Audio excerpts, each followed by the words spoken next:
Yo, it's your man Jam C. It's your boy Lord Lou Bim. And we are 2/3 of the Pod Squad. And we are going vocal today. Shout out to everybody, all of the young ladies that was here the last episode. We really appreciate those guys coming through. Word. And please look forward to the second segment of that show. If you haven't seen it already, it's on YouTube, it's on iHeartRadio, streaming on any major platform you get your podcast from. So they did a woman show. It was only befitting that we did a guy show. So as you can see, we brought our mans in them through. In the crib, in the vocal lounge. To the right of me, I got my man Foo from International Cigars. He grown, he can introduce himself. Well, Yeah, go introduce yourself. You grown. I wanted to talk about the nigga. But I got my man International Foo to the right of me. Tell him whatever you want to tell him about you, man. International Food for the record. Owner of International Stix Cigar Company in South Orange, New Jersey.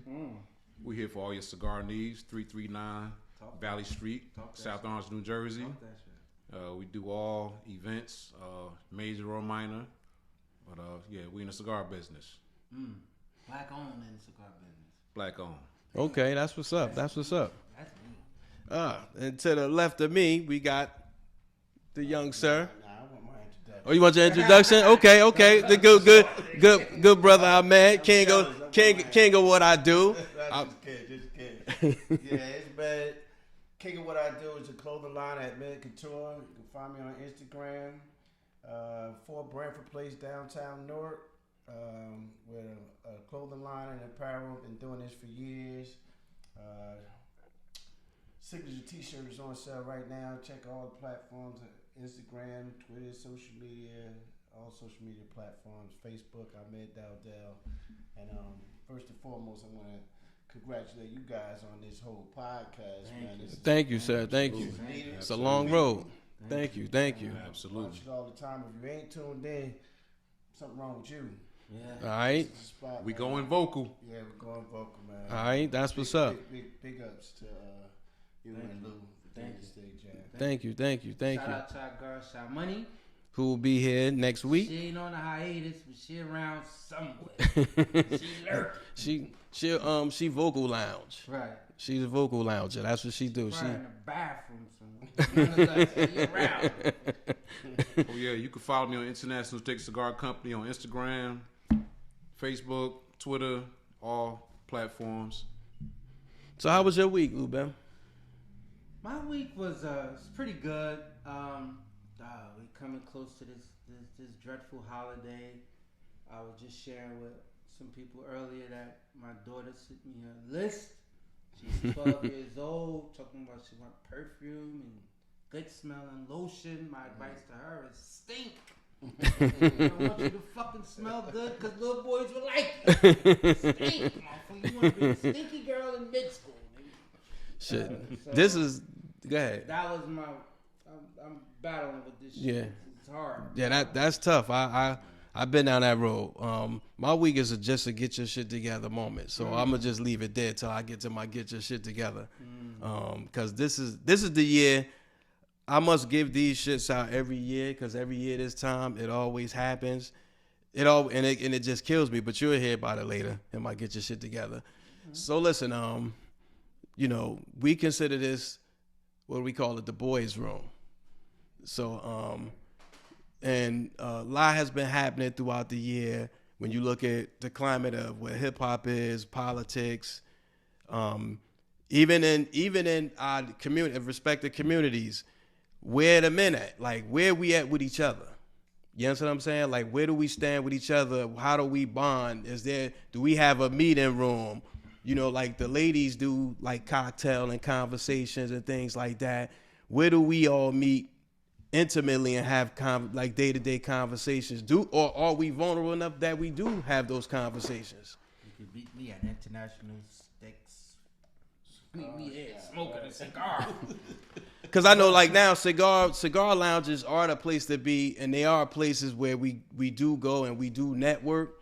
But I mean, like, is that a place also where you talk about, where you get intimate in your dialogue? Like, do you share personal information with each other, just as brothers, as men? You know what I'm saying? How often do you tell your brother you love him and really mean you love him? Absolutely. Me going frequent at cigar shops a lot.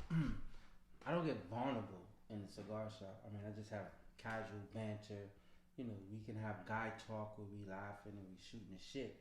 But there's nothing vulnerable inside a cigar shop. So to kind of answer your question, that's not a place where I get vulnerable. I don't even know where I can get vulnerable, honestly speaking. Unless, you know, if I got something warm and wet beside me, I can get vulnerable with her. But other than that, I don't really have too many places where I can have outlets and get vulnerable with. You know what I'm saying? Definitely not a cigar shop, because those are people you don't know. But you can be. But that is a good place to talk too, because these people don't know you. You probably ain't gonna see them again. You know what I'm saying? But it probably would be a good place to let some shit go. I have aired some shit out once in a while in the cigar shop. But it's not regular though. But what I'm saying is, if you do, like, where do you have those conversations at? I'm gonna tell you, we all know that black people don't go see psychiatrists. It's just something we don't. True, facts. Unfortunately, it's something we don't do. We don't sit down and talk to anybody. But I think not so much cigar bar, and it's ironic that International Stix Cigars used to own barbershops prior to that. Yes. Barbershop is a place where I think it's the only place where men would not just only talk, like you said, but get vulnerable with their barber. Right. I know before we have conversations, and he's telling me about something that happened with someone that's similar to a situation that he gave advice on, because in the barbershop, you do tell your barber when he asks you, as he cutting you, you know, what's going on? Hey, man, my baby mother on some BS, blah, blah, blah. And that can lead into other vulnerable conversations with your barber. So I'm going to say, I agree. The barber, from food transitioning from the barbershop to International Stix Cigar, he has that same client base. So yeah. He knows most of his clients. So that is a place now that we can get a little bit vulnerable because he was a barber. But you're right, Lil Ray. You don't open up at no cigar shop or whatever. But the barbershop, I think, was the only psychological respite that a man would have in the hood. You know, because we could talk about different things in there, and if you was good with your barber, you probably got personal with your barber. Definitely. What you think? Well, I kind of beg to differ. Okay. Because I'm more into the cigar world, more into the culture of cigars and everything. So I frequent a lot of different cigar lounges. I politic with a lot of different people, black, white. You know, we got a saying in the cigar world. The cigar world has no sexism, it has no religion, and it has no specific, ideology. So I am one of the ones that frequent different cigar lounges, and we do have like a camaraderie, and a lot of times we sit back and watch sports. We might play chess, this and other, but it is times you can, once you frequent, you can get into the cut. You can, with the cigar world and the cigar lounge is a good politicking metaphor. It's a good atmosphere to politic. Yeah. You got people from all different walks of life. You got doctors, lawyers, street guys, regular working 9 to 5 people, whatever, where we can come together, and it's like the camaraderie is real because there's no sexism, there's no racism, there's no, a lot of the outside things don't come into play when it comes to cigars. So you can open up. You know what I'm saying? But what is it like? Let's take it to your immediate party, like your immediate friends, like guys you really consider a friend, like somebody that you say you love. Right. Do y'all have those open, intimate conversations? Do you talk about family, marriage, health, mental health? Believe it or not, absolutely. Okay. The cigar lounge, doctor's visits. Absolutely. This one of the most therapeutic entities that I've been involved in. Nice. I literally look forward to going to the cigar lounge. Okay. I look forward to it. Just to let off steam, just to let your daily, mumbo jumbo, your weekly, whatever. You just look forward to sitting down, having a cigar, watching the game. You might start off watching the game, or the Knicks and the Nets playing, or this, that, and other, or Dallas and Pittsburgh playing, this, that, and other. But it turned into, hey, man, oh, man, my wife getting on my nerves, or my kids doing this, that, and the other, and I got to pay this bill, this, that, and the other. So it's a good, it's I find that whenever we can get together on any level, and have a dialect is beneficial. So other than funerals and weddings. Exactly. Yeah. So you might find it in the barbershop. You might find it in the cigar lounge. You might find it, man, I'm sitting in the car dealership the other day and me and this guy got into a deep conversation, a total stranger or whatever. But as men, we have to find the angles to be vulnerable and to open up and, relieve ourselves of certain things or whatever. Because it's like, a lot of times we combat it with so much stuff. Being a black man in America is like, whoa, it's like the toughest job. And you won't know it until, you don't know it. So what does that mean to you today? Because that was one of the questions we asked that we want to bring up today. What does it mean to each one of you to be a black man in America today? With everything going on, what does it mean to you to be black and still be productive in a positive way? I'm glad you mentioned be productive because, to me, being a black man is one thing. But being a productive, efficient, and a successful black man, that's a whole nother level. Because all of us are black, all of us are men.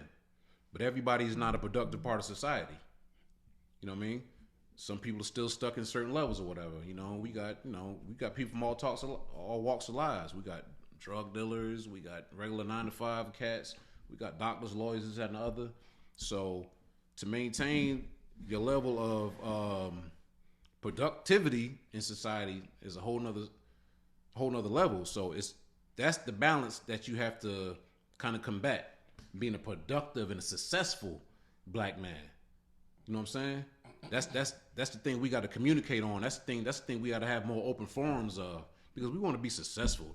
It's all right. It's all good. Well, I'm a black man and the black man this and this, that, and the other, whatever. But how are you going to be a productive part of society? How are you going to teach the next level? How are you going to teach the next generation? How are you going to teach your kids? How are you going to be productive and positive to the next, black man coming up? What are you going to give to make their job easier? Yeah. And what are you going to teach? Because all of us are teachers.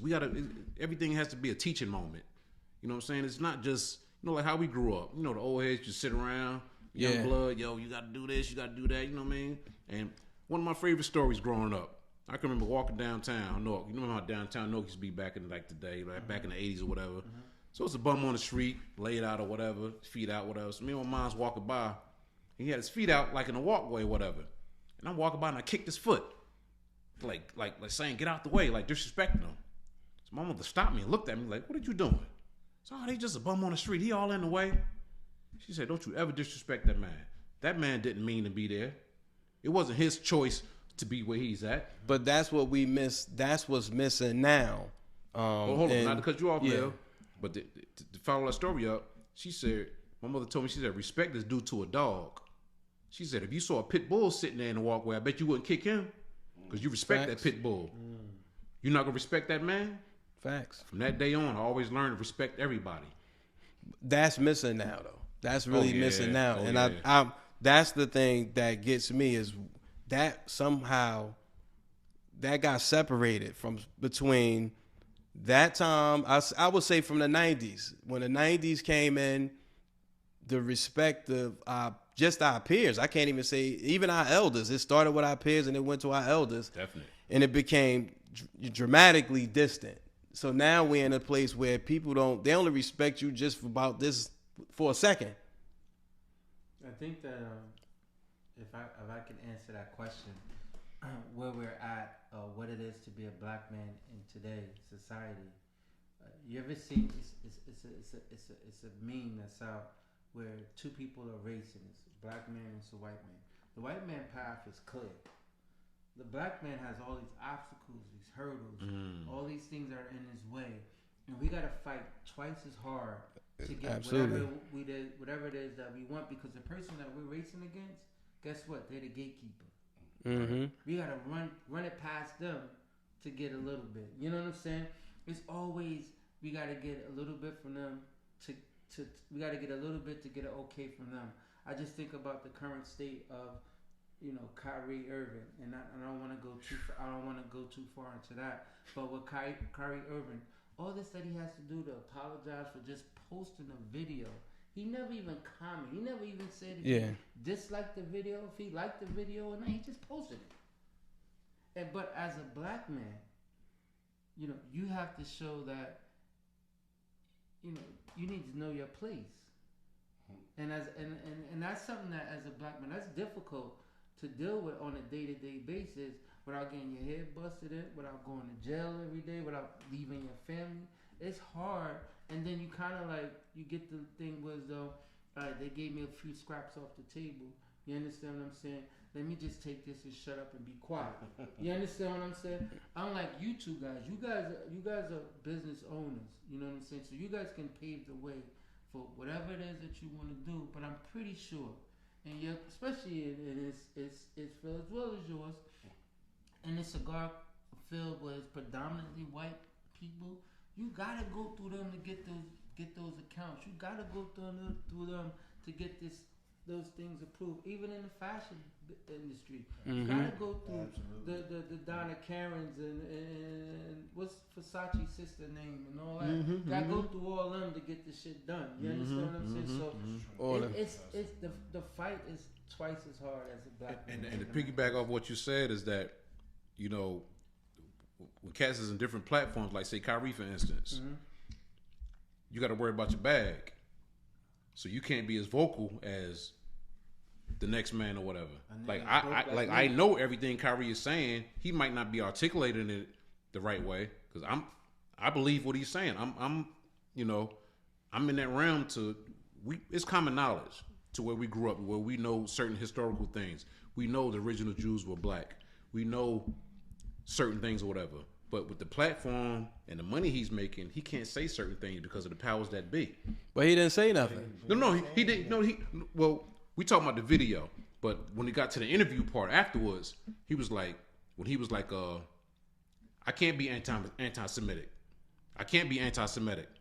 He said that because he couldn't say the whole thing. He couldn't say that I can't be anti-Semitic because I'm Semitic. Right. I'm the original Jew. So how can I be anti-Semitic? Right. So with his platform, with the money he's making, and with the, you know, the level he's on, he can't say certain things because he's gonna lose endorsements. He's gonna lose, you know, certain things or whatever that comes with the platform he's on or whatever. But he did lose some money. Yeah, yes, he lost a lot. He lost a lot. I don't think he's concerned so much about losing because obviously he's lost regardless of what he's saying. He's standing firm on what he believes, regardless of it. But yeah, a lot of actors, athletes, and stuff they won't say. You can't say what you want to say, really. Saying, or even agree with him on Twitter or whatever. So they be scrutinized as well. But being a black man in America today, Mel, it's crazy. It's difficult just making that expression because first you got to be a man. Yes. You got to prove yourself. We got to get to that part first. Yes. Being a black man, right. you got to put your chest out and make sure that you're viewed and respected as a man, not just by other ethnicity, but by our own black women. Sometimes you're not even viewed as a man by your own black woman, your own household. So being a black man in America and staying productive, as Fu was saying, and successful, is certain things you got to give up that others won't have to. One of which is extremely important is you got to stay awake. Yeah. You got to stay awake. And not just figuratively, you got to be awake, but physically, you're awake. You're losing something important like sleep. Being an entrepreneur and a black man in America, in order to be successful, you have to lose sleep. You do not have an 8-hour work day as an entrepreneur. It's ridiculous. Man, I can't remember the last time I slept 8 hours. And sleep deprivation is important. You gotta get your sleep. You gotta find a way to get some sleep. I know that Fu could attest to it as an entrepreneur. I may get 4 hours of sleep a night. Easy. 4. That's my. That's a fair assessment. Most of my sleep come in trips. If I gotta fly a plane somewhere, that's good sleep. Yeah. 2 hours, phone off. You got them 2-3 hours, depending on where you're going. You catch the train somewhere, I get my sleep. You know, I done passed my stop a couple of times with good sleep. Yeah. You know what I mean? But you know, you don't want to drive certain places where you could fly or catch a train because you need that time. This is how I find time to get that sleep in, man. So being a black man in America is difficult, and then you're juggling with the fact that you don't want to use the excuse that you have to do so much more to get where you're going and be scrutinized for that. So you just keep pushing. Yeah. I mean, pause if you must, but just don't stop. Yeah, I got you. So okay, you have something for him? No, I was gonna say that's true. You can't pause because, I mean, you pause to catch your breath. You pause to catch your breath or catch your second wind because you gotta keep going. Yeah. No matter what. They're never gonna let up on you. You understand what I'm saying?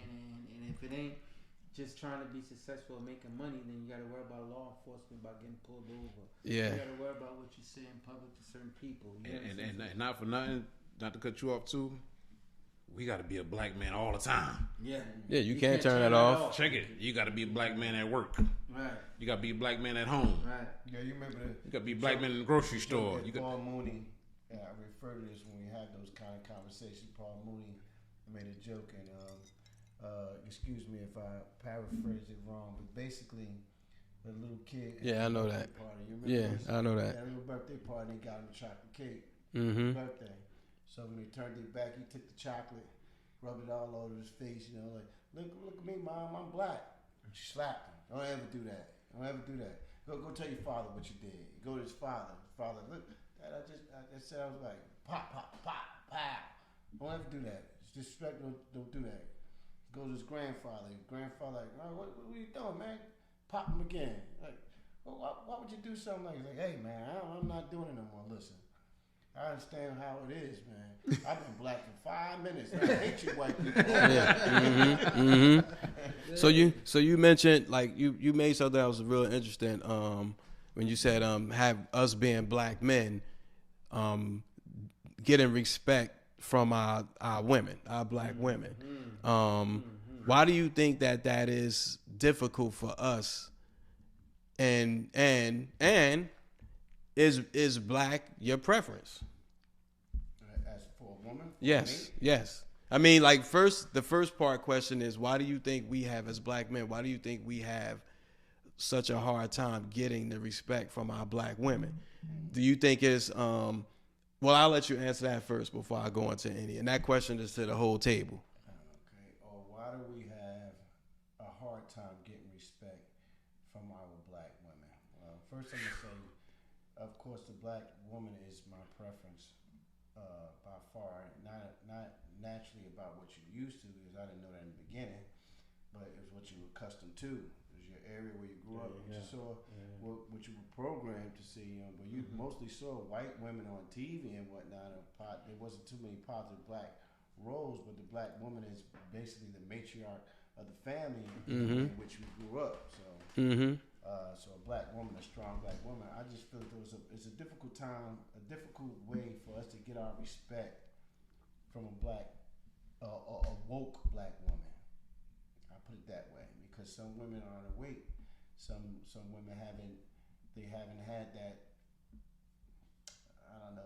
They haven't had the lesson turned down to them. You know what I mean? We came up in single mother households. That means most women and girls came up in a single household with a mother. They didn't have mother and father idea what marriage is and how to respect your man. They didn't see that. Keeping it 100, a lot of women didn't see whoever their mother dealt with. Yeah. You know what I mean, he wasn't living there. You know what I mean, she went out, did what she did, whatever, and if they saw each other for a while, okay, she brought him home or whatever. So they didn't see how to treat a man. They didn't have an example of that. So then they would get with you, and they don't have that. It's like a teaching lesson, so to speak, in some way. So the respect comes from, they're not used to seeing this type of, I've women literally be surprised at chivalry. Black women are surprised that, he always opens the door, he always goes around here, but it's not something they're used to, or maybe something they've seen on TV, and it could even be said, certain things you may do, he's acting white. Gotcha. It's crazy, but if you raise the right way, you're gonna look for that in your woman. So getting the respect, is in conditioning, I believe, because sometimes respect comes in the form of what they see. Oh, if he that guy in the street and he this, that, and that, I'm gonna respect him. And a nice guy treats you right, they don't respect him. we have those conversations at barbershop. We want to Yeah. go backwards Yeah. all the time. No. About, well, dang, this Yeah. nigga knocked her upside her head, and she done did 2 bids with him. She got mad respect for him. She's still taking his phone calls, but yet you the good guy that's taking care of her and his kids or whatever, what have you, Yeah. or whatever, And not you're getting that same respect.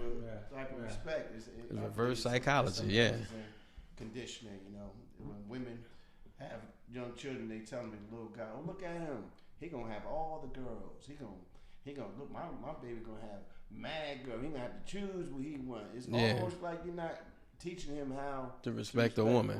And with the girl is the same type of conditioning. Oh, make sure you get a man with a good job. Make sure you get a man who can provide for you. He can do it. But what are they telling her how to conduct herself? What's she gonna have to bring to the table? You're basically raising her to be available for cash. There you go. And to piggyback on a little bit what you just said, because I have another point as well, is if you're willing to accept somebody that's bringing a boatload of cash to the table, right? You're going to respect them because that's all they bring to the table. Because that's how you were taught. You date or you marry someone with money, and if they don't have it, then why you with them? And then they tend to disrespect that person who doesn't have it. On the flip side of that, I wanted to say that I think a lot of it has to do with, that was a great point, that they were conditioned that way, they were brought up that way. But then we as black men, we didn't do any service to it either by not being available, by being locked up, by going to jail, by being in the streets, by running around doing this and doing that, or feeling like a way that we need to get it any way that we need, by the way that we know how to get it, which may be illegal gotten means, and so that just takes us away from them, right? And so they don't understand that whole thing because guess what? We didn't even know how to be in a relationship with a motherfucker. So we don't know how to be in a relationship with a motherfucker. We don't know what type of respect we need. Then how we expect them to respect us? Well, the conditioning goes for the male and the female. There you go. Yeah. It's both sides. We looked up to drug dealers. Yes. Yeah. We looked up to drug. They were the. You couldn't tell me she wasn't king. She was king. That was a king. I mean, I guess any big figure on your block, by any means, we looked up to because of what it looked like. Right. But but I think, but it starts at home. So to Med's point, it's what you grew up seeing. It's safe to say, I could say in my era, if you had a strong single mother, she raised you to respect a woman, and whether you took it in, received it or not, that was the go-to for her. You never gonna respect, you're not gonna put your hands on a woman, gonna disrespect them, boom, boom. That's what we did. So what we did not know was that on the flip side of that, there was some women that weren't teaching their daughters.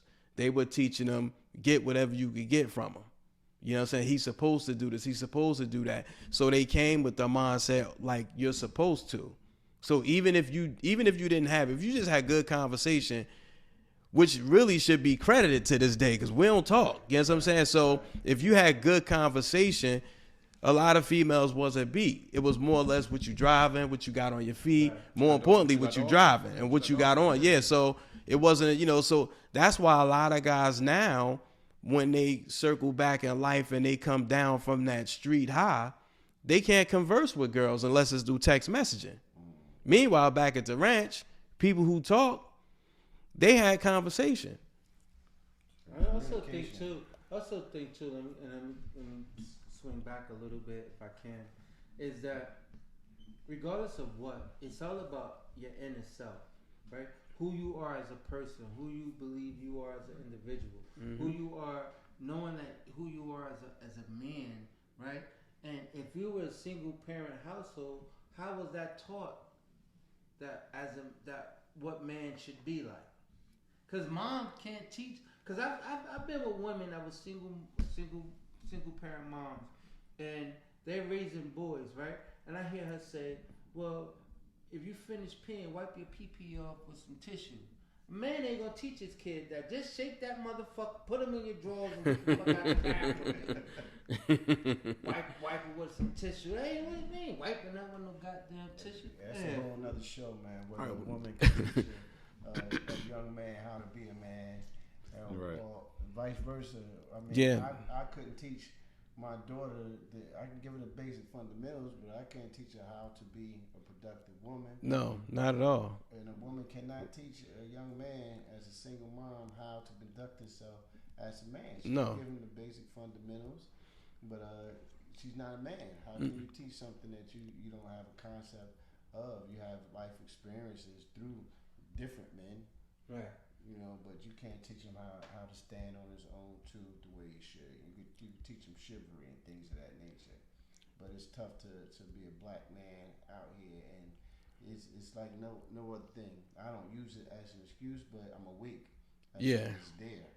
It's real, you know. And sometimes I gotta do a U-turn to come back around to where I need to be. I can't just make that right turn like everybody else can. And you're right. Find another whole way and eventually get there. You know, and that can't be taught by a woman. And unfortunately, because we get those jewels sometimes, usually late in life through experiences, because if you don't have that mentor or figure that you do respect of a male figure, you forced to figure a lot of these things out on your own. But you figure it out. You know, a lot of this stuff, there's no shortcuts in life. I always say there's no shortcuts in life. But I will say this, and I say this to the youth, or even to my own peers, if somebody giving you game and you love and respect that person, receive it. Receive it, assess it, and take from it what you could use. It doesn't mean you do exactly what I tell you verbatim, but you take it. You take in that information, you take what you need, and you get rid of the rest. And then you move forward because you just got on one. You know what I'm saying? And I think that's what a lot of us refuse to do, especially as black men, because we so proud. We always feel like, oh, you can't tell me nothing. Or I look at what you got on to determine whether or not I'm gonna listen to you. You know what I'm saying? It's like, nah. If it makes sense, I look at life like the karate movies. It was always the wise bum who told the dude he was a master. And, you know, he didn't look at it like he took that information. But in life, it's the reverse with us. This is true. Yeah, I got a couple of partners. One of my partners, a good, like a brother to me.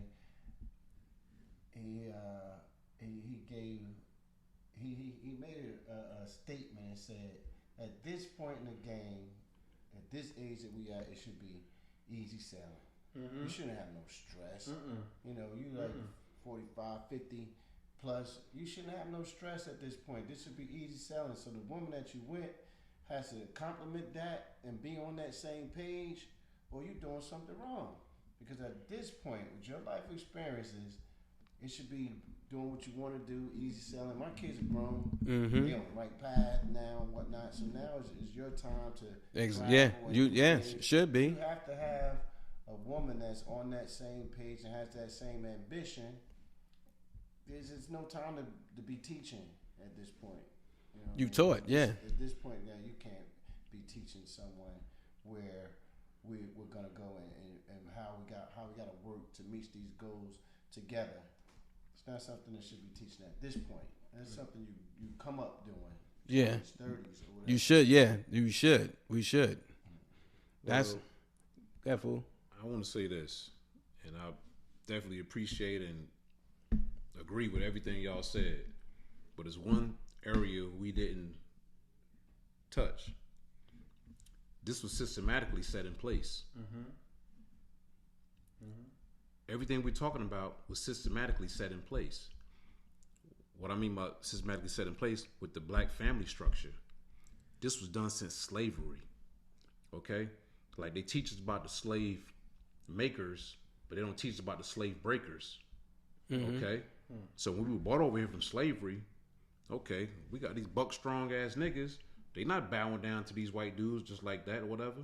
They had the slave breakers. They did stuff to us historically to break down the family structure. They would rape men just like they raped the women in slavery. They would rape the men to make the women not. The women would see this. Like, damn, my man getting raped. Like you're not gonna respect that. Or your son seeing you getting beat up by this white man, your son not gonna respect you after that. So this was done early in the game. You know what I'm saying? So the family structure was broken down early in the game to diminish because they knew the strength of the black man. Mm-hmm. So they would diminish this early to break down our power. Then now speed it up to modern days or whatever. Certain opportunities are not afforded to the black man. That's afforded to black women or people in general. You know what I'm saying? So, for instance, let's say you're a black man coming up. You can't make no. My favorite movie is The Godfather. Mm-hmm. It's a good movie. My favorite movie is The Godfather. I could spit that movie to you back and forwards or whatever. There's one thing stuck to me. What he said when he was teaching his son. When Don Corleone was teaching his son, he said, "Women and children can make mistakes. Men can't. Mm-hmm. Everything we do is detrimental to us. Mm-hmm. So if you get a criminal record, God forbid you get on drugs, God forbid you catch a downfall in life, all of that counts against you. Mm-hmm. All of that breaks down the family structure. So you and your wife can have the same credentials, Jan. When you're going to interview, they hire your wife before they hire you. Yeah, facts. On the strength of breaking down the family structure. They promote the women, our black women, to make it further than us, to break down the family structure. You can't walk in a black house and your woman making more money than you. You can't. You know what I'm saying? You the whole respect level is off. Mm-hmm. Or pops can't get laid off or whatever, this, that, and the other. Mm-hmm. Your kids looking at you crazy. Your wife looking at you crazy. Our struggle is much different. You know what I'm saying? So historically, it was embedded. It was embedded purposely to break down the family structure. They knew the black man was the strongest figure in the family. So let's break this black man down. Let's rape him. Let's put a criminal record on him. Let's put drugs on him. Let's do everything to diminish him. So now the black woman's gonna look at us like, this nigga here, he a bum. He an alcoholic. He a drug addict. He keep going back and forth to jail. We trying to figure it out with the crumbs that's left for us. Mm-hmm. We dig it from scraps. You know what I'm saying? We trying to make it. You know what I'm saying? So it's a historical thing that was done to us. Yes. It ain't just that, you know what I mean, all these women just disrespectful and these kids disrespectful. No. The powers that be intentionally did this to us. Mm-hmm. You know what I'm saying? So we got to look at it we got to go. This is what I don't like. When people try to fix the problem from the middle of the problem. No. You got to go to the beginning of the problem. Yeah. We got to realize what happened from the beginning to now. So every knock against us is detrimental. Black man catches a criminal record, boom, get pushed to the back of the bus. God forbid you get on drugs, boom, you get pushed back. It's so hard for you to get back. Prime example, I got a family member that's a female or whatever. All right, she got on drugs back in the day. Mm-hmm. Lost her family. Kids had to go stay with somebody else or whatever, this, that, and the other. She went to jail. Boom. She got out of jail, decided to get her life together. Society opened the door for her. To this day, she's a productive member of society. Nobody looking crazy at her, this, that, and the other. She was afforded the opportunity to be a successful part of society. Let that been a black man. You got on drugs, you done lost your family, you done got a criminal record, you came home from jail. We come home from jail, bro. It's like, we got to go work at Burger King. Yeah. Dig ourselves back up. She back. It's like you never knew she was on drugs. Or never knew nothing happened to her. It's not just as easy. It's a systematic thing that's done purposely to diminish us. And what we have to do as black men is realize that and combat that. You know what I'm saying? We got to combat that. So it's more than just, you know, what we see right now. This was planned. This was a plan. They was in the back room. You know what? These niggas getting too strong. They done went and got Tulsa, Oklahoma. They went and got some this, that, and other. They doing too much. We got to break these niggas down. Mm-hmm. We got to break these dudes down, dog. No, we got to diminish them. We got to make their women disrespect them. Yeah. We got to make their women not respect them. We got to make their kids not respect them. We got to make society not respect them. You know what I'm saying? So all we got to look forward to now, we go to the streets. Man, let me go get me some street money. You know what I'm saying? When I come through in this Cadillac, they're gonna respect me. When I come through with these fine threads, they're gonna respect me. You know what I'm saying? When I'm feeding, you know, we grew up in the same hood, so we know. When the drug dealers came through, it was given to the community or whatever, we respected them. Mm-hmm. I can remember coming home from school. I see Boz got this big ass white ass Benz. I'm like, whoa! I never seen a Mercedes before. Mm-hmm. Man, I'm like, I'm washing his car. Like, boom, they take us to go buy sneakers or whatever. Remember, Rasul them had Corvettes and stuff lined up in front of the buildings or whatever. We washed their cars to go get money or whatever to another because that's what we idolized or whatever. Yeah. Because only thing was left for us was the street game. That's the only thing that was afforded to us. For us to idolize or whatever. We didn't respect no doctors and lawyers and school teachers and all that stuff. And that's the thing. I think that's one of the things when you grow up that way, the power of networking. We network backwards. You know what I'm saying? A lot of times in life, you never know. Now, we tell our kids when they were younger, get to know everybody in your class because you just never know who you're going to run into when you get older. Like, that was something that was never told to me because now I got friends. Well, not really many friends, but I have one particular friend, sister. She grew up, got away, went to college. She's an attorney. See, I just knew her as a kid, though, but a lot of people didn't rock with her. And now look at where she's at. That's somebody that you could, hey, listen, I need some information. I got a ticket. So what's going on? I need some legal advice. We didn't take the time to get to know some of the kids. Some of the kids we grew up with are judges, DAs, politicians, but we spent more time for the wrong thing and not network. Because now, especially when you get into the world of entrepreneurial shit, because all of those people collectively, you should know. You should have a network and net by now. So exactly. So but we wasn't taught that. We did it for, I like to say, the forces of evil and not the forces of good. How many of us talked to Boothman, who had the truck, the jet, yeah. How many of us talked to Ben? Black owned. Yeah, man, yeah. You know what I'm saying? How many of us talked to them? I don't know, Fox's was, but it was Miss. It was Black Rain. It wasn't Black owned, but it was Black Rain. You had Zeke, the barber. You had DJs. There you go. Yeah. So there were black owned businesses, right, in our neighborhood. How many of us sat down and really talked to them? But at the same time, Lou, it was strategically done because when we grew up, our neighborhood was all black.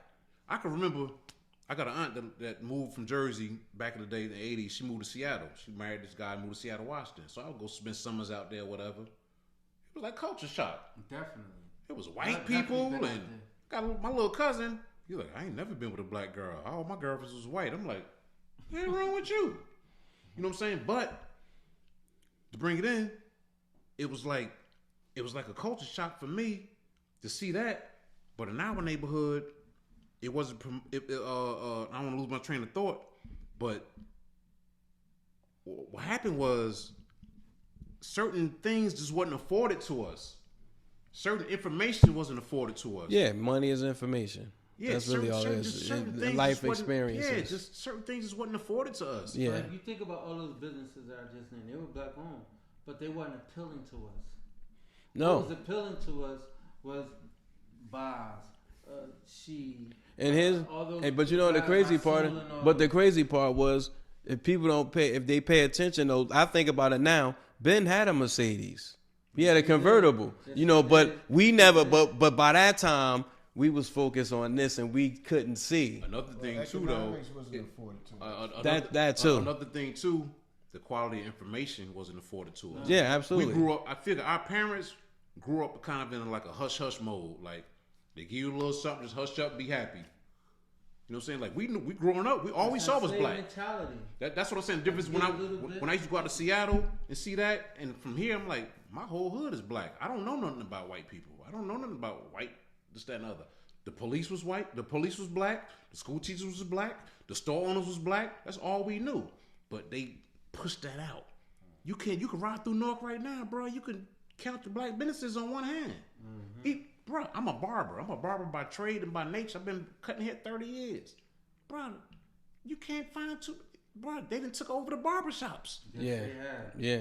You can't go nowhere and get a black barber. You can't You can't go get a nigga haircut nowhere. But I say, but though, some of that we got to shoulder the blame for some of that. Absolutely. Some of that we got to shoulder the blame. Like Absolutely. Now, I want to turn just for a minute because we did touch on relationships with our black women. I wanted to go into that one quick question. question. I have Okay. one quick question about that, because when you say we weren't being respected, I wanted to know, and this baffled me when I heard this.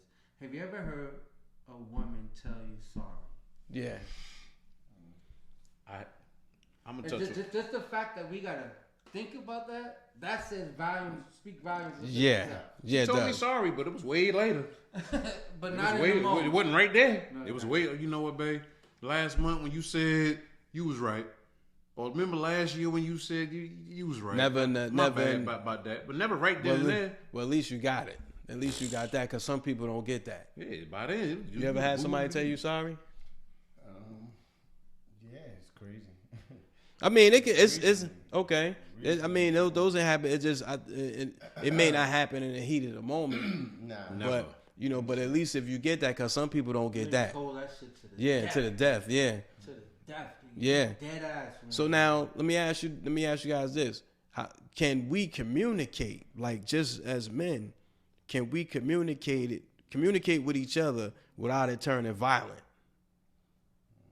Yeah. okay. You should. Yes. You should be able to. I Because- got people here's how I move, and even when I was acting dumb, I always kind of moved in a way where as though I don't need to carry a gun, right? But I know I can go get one if I need one, but I don't need to because I can diffuse it. I feel like I should be able to diffuse it before it turns that far left.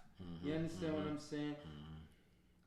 Well, Because you know, as right. If you're awake, growing up where we came up at, if you're awake and you're on your P's and Q's, you can see something happening before it gets to you. That's right. yeah, That's the benefit of growing up Yeah. where we grew up at. You go to another town, I've lived in different places. You go to another place and you feel like you're a little bit ahead of the society there because you All can the time. actually see All the time. something coming Before it comes. gets to you, yeah, you know, yeah. you That's because you position woke. in a way. Yeah, you woke. If you're awake, you can see something happen. Hey, look, you got certain people, or let's take it to the hip hop culture and rap, that it's a fact that most of these guys get done in their own hoods. Don't be on the outside or whatever. But if you're smart enough to know how it is, how you came up in that hood, now you floss and you this and you that. You want to come back to that hood where people are still hungry. People are still trying to come up with other. You got to be smart enough to say, okay, this ain't where I should be. I can do something for this Exactly. town, but I should not still be hanging out on this block with that. I mean, it's just common. Some stuff just should be Common sense. And- at that point. You're right. A lot of that's they want to be real. They trying to keep it 100. You got two choices. Whole bunch of real jokers in that cemetery. You're gonna see things the way they are and gravitate to it, or you're gonna see things they are and say, you know, I don't want this for myself. I'm not gonna do that. Like my children, I didn't go to college, but my children went to college. So, and it wasn't a thing of me having to force them. Listen, I got 3, 2 of them right on. The other one, try to mix and mingle with the street a little bit, in and out or whatever. You gotta expect that. Yeah. But you're gonna go 2 different ways. You're gonna say, okay, this is what's happening. This is not what I want for myself, or this is what's happening. I got an avenue I can get in where I fit in. Exactly. And get this type of stuff too. It's you go back to what you said in the beginning. It start from the house. Yeah. It's set up this way. It's systematically set up this way. But in order to, if we want to sit here and talk about solutions instead of just the problem, it starts from home. You gotta make sure your kids not have what you didn't have, but that's nothing. Okay, I never had a BMX bike. I'm gonna make sure my kid get it. My mother didn't get me this game system. I'm gonna make sure my kids get it. Your mother didn't get you the knowledge to advance you forward. You're gonna give that. That's what you need to give to your kid. Exactly. Give them the information to not have to struggle the way that you struggle or how your mom struggled. Success, like I said, I don't want my kids to being successful, somewhat successful now is a blessing, but I've given up a lot to do so. Yeah. You don't want your kids to lose sleep or not. Yeah. You have to work this, that, and the third to be successful. You know what I mean? When we used to come down to the college to visit partners who went to college, it gave you a perspective. Okay, Yep. this is how it's going. Okay. All right, they do this 4 years, whatever. Now I got partners that's the Honorable Mayor Raj J. Baraka is the mayor of Newark. Mm-hmm. But I remember going down to Howard Homecoming just to chill. I used to go to Morgan. Yeah, I used to go to Morgan. Yep, same thing. You're going down there to chill during homecoming or whatever. But there was a process. There was he had a system in place, a way he was trying to get to. This is what we have to teach our children. Yeah, this is the solution. I agree. We teach them where networking is worth more than money. Definitely. Sometimes when I go to events and stuff, I'm not going there to sell the merchant. The merchandise sell is good. I'm getting out there, but it's more so the relationships that I've built from going to these conventions, whether it be Vegas or New York or what have you. The relationships that I built and the connection I got there propelled the business to move forward. Yeah. Exactly. That's what I was gonna say too earlier about the cigar lounge thing. It ain't the fact; it's what you build in there. Like I done sat in cigar lounges that met councilmen, mayors, doctors, lawyers that open my eyes and open my connects up. Like we can't be scared. This the thing that other cultures do that we don't do. They share information. Exactly. Everybody, exactly. The Haitians, Jamaicans, Ecuadorians, Portuguese, Italians, they share information. We don't do that. Mm-mm. We sit here. No, because I want to get ahead of him. That's it. I want to get ahead of him. Yeah. But that's the thing I like about the cigar lounge. Like we share information. You're right. Like, I'm sitting with the councilman of Irvington a couple of weeks ago. The cigar lounge I'm at. I'm like, yo, I'm trying to expand my business. I'm trying to find a new spot to open up or whatever. I got one location. I want to open up another location. Or whatever. Mm-hmm. Like, yeah, well, we politic, and it's like, we don't share enough information. It's like so hush hush. It's like I want more than you got. That's true. Yeah. Everybody else want to eat together. That's true. We want to eat separately. I want my own steak. I want my own steak. And I've been in you're right. cigar shops, and I've had conversation with people I don't even know. Forthcoming. And 9 times out of 10, they're not the same race as I am. And they are so willing to bring me into whatever it is that they got going on. Yep. I met this guy, and I'll keep it real short. I'm pull out of this driveway. I met this guy at a cigar shop one time. He said he was opening up, he was bringing South Beach to Long Branch, New Jersey. Mm-hmm. So he was opening up, like, he was bringing flying palm trees in. He was building a whole apartment complex. Oh, get down. This thing was mean. And I went online. I was like, yo, let's see what this nigga talking about. I went online. Yo, this shit was crazy. I'm like, yo. And he was like, yo, just talk. He just gave it up. Like, he didn't care who was there. He was just talking. He wasn't trying to shit on nobody. He wasn't trying to make nobody feel small or nothing like that. Just opening up. And I'm like, yo, this is crazy. There was no way you would have, not you, but no way that we as a community would have sat there and talked about what we was looking to do, what we was trying to do, because you're so scared and so fearful that you're going to tear it down. Yeah. You're going to try to tear it up. You understand what I'm saying? And we keep it to ourselves. Absolutely. You understand? So, to 100% to what you're saying is 100% correct. 100% correct. And I think the crazy part about it is all of that has to do with the male ego. And because I can't speak for black women in business, but for black men, it has everything to do with our ego and what our peers, because the information you're talking about, I might not even be doing that. You know what I'm saying? But I'm holding you from it, and I'm not even in your lane. And you're right, because in any business that I've sought out and I've completed, whether I failed or succeeded at it, it was never my own that helped me. You know what I'm saying? But I just think a good businessman that knows a good business venture is going to push you. It's going to catapult you. And it doesn't matter what the race, color, creed, or whoever it is. If they hear your story, they like what you're doing. Even if they can't help you, they say, listen, that guy right there, that guy right there is the guy you need to talk to. But listen, we got to get ready to get our shit together. We got some good information, but we definitely going to complete this conversation at another time. And I just want to thank you guys for coming. We got another segment coming up that we're going to do later on. So we could just do to get this shit together. If you got to get your shit together. If you have one, we could do one. Let me explain. You want to do that the second when we come back? Yeah. Okay, all right. Part 2 coming your way. It's your man, Jam C. Your man, Lord Lou Bell. And we are Goin Vocal. Peace. Everybody tune into the Pod Squad now.